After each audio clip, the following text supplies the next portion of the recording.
¿Qué tal, profe? Buenas tardes. A continuación le presentaremos los temas que abordamos en el bloque 4 de biología. Mi equipo está conformado por Erika Tejeda Pérez, Anel Tejeda Pérez, Aris Jiménez Espinosa y Jair Jesús. Y por supuesto, nuestro representante, el presidente que presentará. Abordaremos todos los temas del bloque 4 de biología. Somos del plantel 108 del cuarto semestre. Como primer tema tenemos ¿por qué la automedicación genera superbacterias? Tenemos el control de enfermedades infecciosas.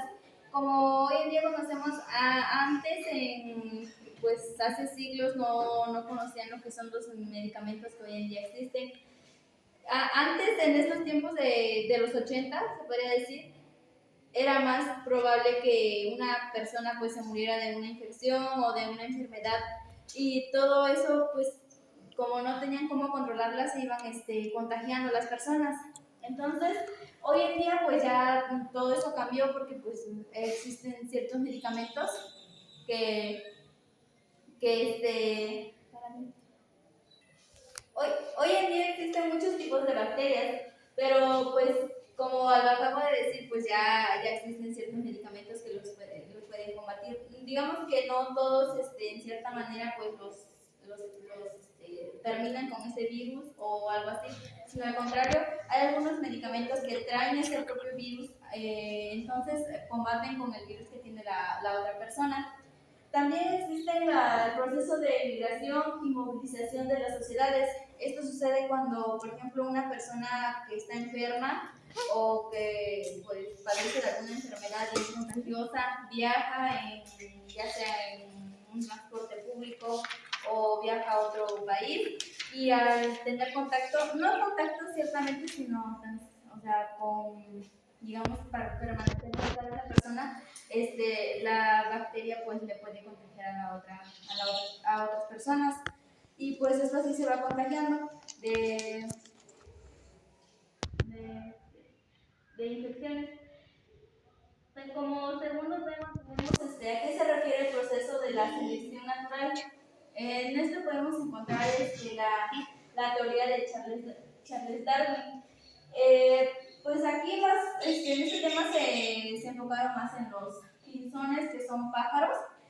Como sabemos, pues la teoría de Charles Darwin es donde pues el hombre evolucionó, que pues primero era un mono, por decirlo así, y después se fue evolucionando hasta convertirse en hombre. Y lo mismo nos trato de explicar con los pinzones. Estos son unos pájaros, y como principalmente nos explica que los pájaros que tienen picos más grandes y son más gruesos y duros son los pájaros que comen semillas más grandes y de igual manera semillas duras.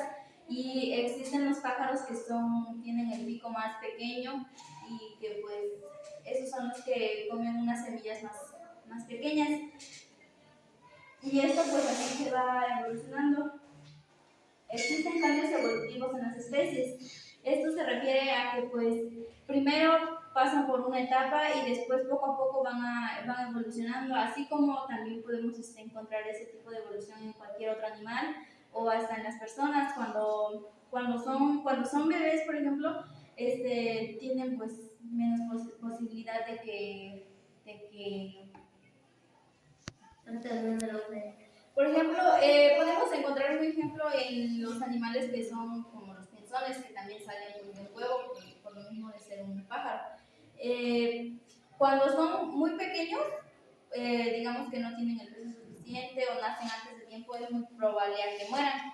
Y cuando pues nacen, no sé, más fuertes, en el tiempo que sí deben de nacer, pues es más probable que pues crezca sano y todo. Y lo mismo pasa con otros animales.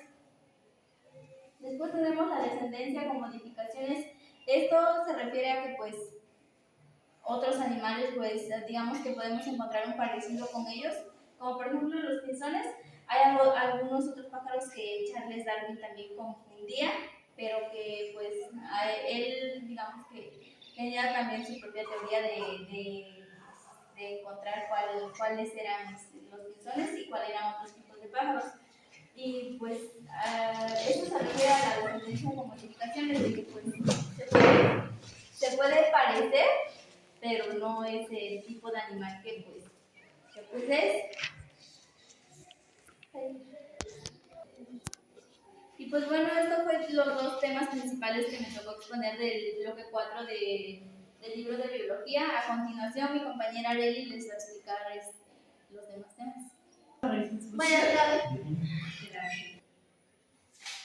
Buenas tardes, profe. Pues yo le voy a explicar el tercer tema del libro de biología, que es el tema de la evolución de las especies. Es un hecho comprobado o una teoría científica sujeta a una comprobación.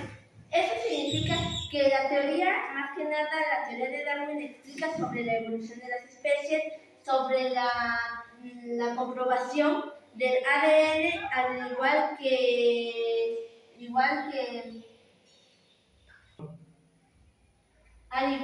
aquí en este tema se explica sobre el cambio del ADN. En todos los seres o especies hay un ADN que es un ADN compatible. Aquí la teoría sintética o de la evolución o el neodarwinismo significa más que nada la teoría en que explica la evolución, el ADN y la comparación que hay entre cada especie o cada ser humano que fue evolucionando poco a poco. El neodarwinismo significa, más que nada, es comparación a la teoría de Darwin. La variable genética. La variable genética explica sobre la comparación y la comparación, pues emplea diversas diversas pruebas genéticas. Esto significa que a prueba de varios análisis se hace la comparación entre ADN. Como cuarto tema es cuál es la relación entre la evolución de la especie y la biodiversidad. La diversidad de las especies. La diversidad de las especies continúa siendo la diversidad que hay entre el ser humano, una especie animal y cómo fue evolucionando poco a poco. La erradicación evolutiva se divide en tres etapas, que es el cambio ambiental, la adaptación y los ecosistemas aislados. Al igual que esto, explica sobre una comparación que se hace científicamente en hospitales o en laboratorios que usan a los animales como pruebas para comparar qué tipo de ADN es compatible con ellos al del ser humano. Los cambios de las características físicas de las especies, más que nada se refiere al que son un objeto de materialización, que significa que al igual que cualquier especie, cualquier animal puede ser utilizado como materia. Esto también se refiere a que, como sabemos, nosotros como seres humanos tenemos un ADN. Ese ADN explica la teoría de Darwin que hay un ADN que es compatible a todos los seres humanos, que es el ADN de es un componente químico del componente químico del CNR. Todo esto permite adaptarse a las características de su entorno. Bueno, con esto he terminado la explicación del tercer y cuarto tema del bloque 4 de biología. A continuación lo dejo con mi compañera Erika para que les ponga los demás.